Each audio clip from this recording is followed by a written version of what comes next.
પાઠવું છું અને જયદત્તશ્રી બાપુને પણ ખૂબ અભિનંદન પાઠવું છું. બાપુ મને નહીં કાઢતા તો નહીં કાઢતા, છેવટે બાપની સાથે મેં આવી ગયો. એક લાખ નહીં પડે. હવે અમે બધા ભેગા થઈ ગયા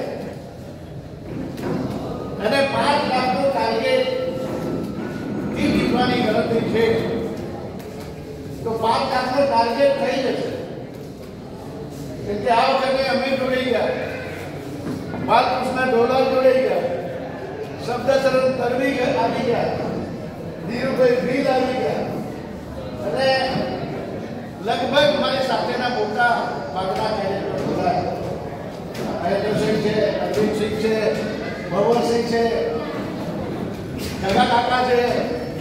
આ બધા લોકો એ સાથે આપણે કામ કરવાનો નંબર મળ્યો.